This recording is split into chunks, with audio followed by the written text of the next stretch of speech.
Baik, Assalamualaikum warahmatullahi wabarakatuh.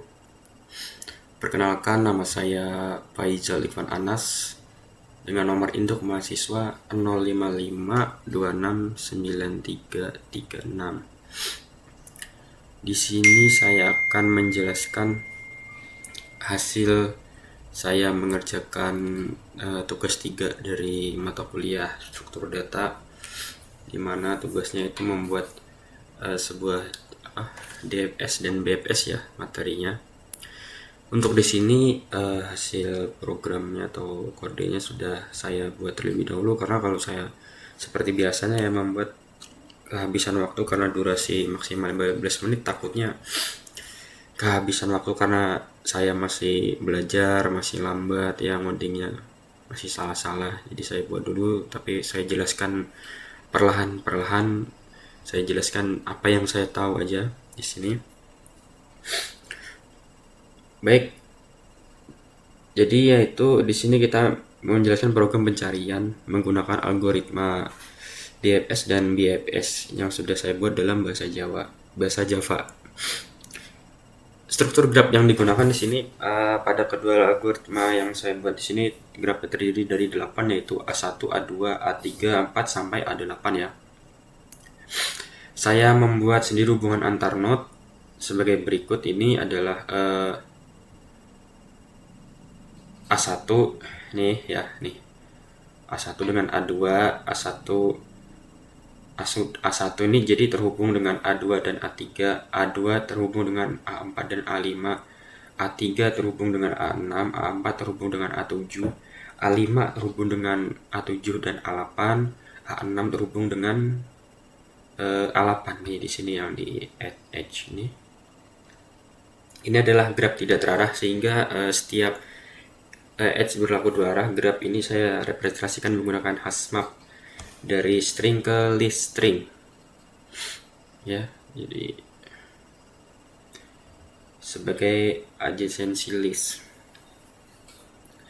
Nah, pada program DFS yang saya buat, saya membuat kelas DFS yang memiliki fungsi add node dan add edge ya.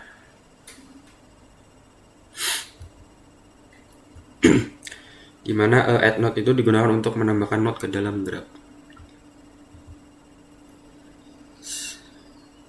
Nah, ini add node-nya ya. Nah, nih.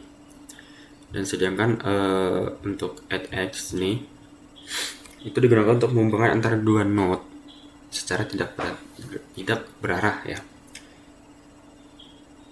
Fungsi ini melakukan proses pencarian mulai dari node awal setelah menuju node target.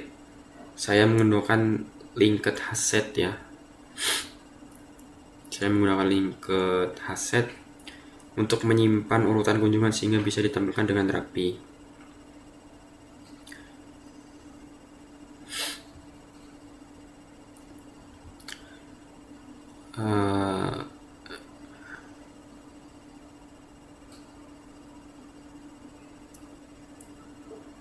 Nah, ini ya yang tadi linked hassetnya.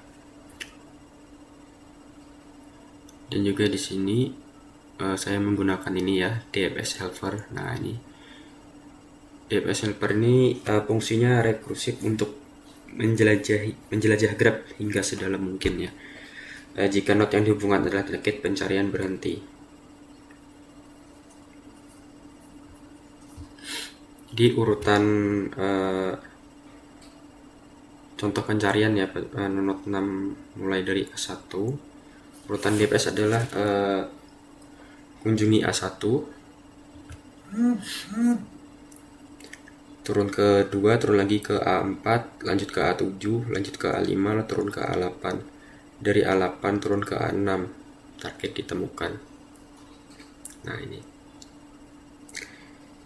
Jadi urutan kunjungan DFS adalah A1, A2, A4, A7, A5, A8, A6. Kita jalankan programnya. Nah, ini tadi ya. Mulai DFS dari A1 mencari A6, kunjungi A1, dari A1 turun ke A2, A2 dari A2 turun ke A4 ini. Nah ya, mungkin seperti itu. Lanjut ke BFS ya untuk mempersingkat waktu.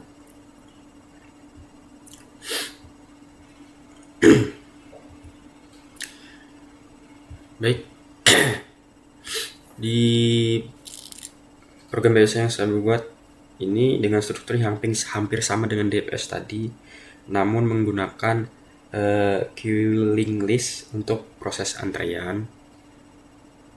Nah, dan BFS menjelaskan perlapisan level dari node awal. Start targetnya yaitu node yang dikunjungi dimasukkan ke queue. Tetangga-tetangga yang belum dikunjungi akan dimasukkan ke belakang queue. Pencarian berhenti saat node target dikeluarkan dari queue.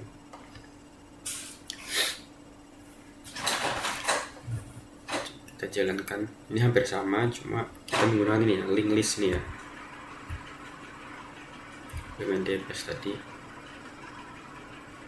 Urutannya sama juga ya nih. Kita sama-sama menggunakan A1 ke A2, A1 ke A3 dan seterusnya. Start A1 targetnya juga 6 sama seperti DFS tadi, cuma bedanya kita tadi ya menggunakan link list. Jadi kita jalankan.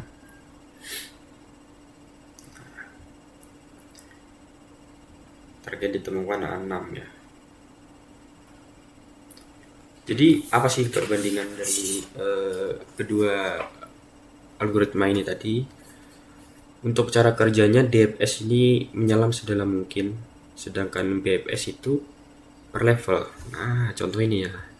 Di queue A1, NQ A2 dari A1, A3 dari A1. Dia per level. Sedangkan di DFS tadi itu dia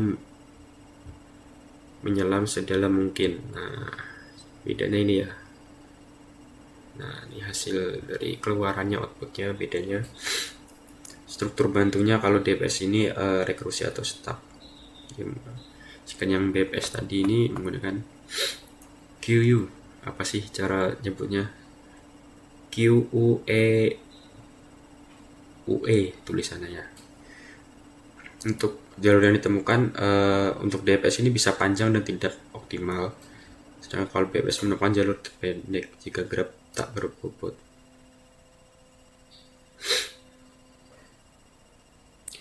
Untuk kesimpulannya yaitu DFS cocok untuk eksplorasi mendalam, sedangkan BFS cocok untuk mencari jalur terpendek. Itu bedanya teman-teman. Baik, demikian penjelasan mengenai pemrograman DFS dan BFS menggunakan Java, struktur graf yang digunakan, dan bagaimana proses pencarian dilakukan langkah demi langkah. Baik DFS maupun BFS memiliki karakteristik dan keunggulan masing-masing sesuai kebutuhan pencarian. Sekian dari saya, terima kasih. Wassalamualaikum warahmatullahi wabarakatuh.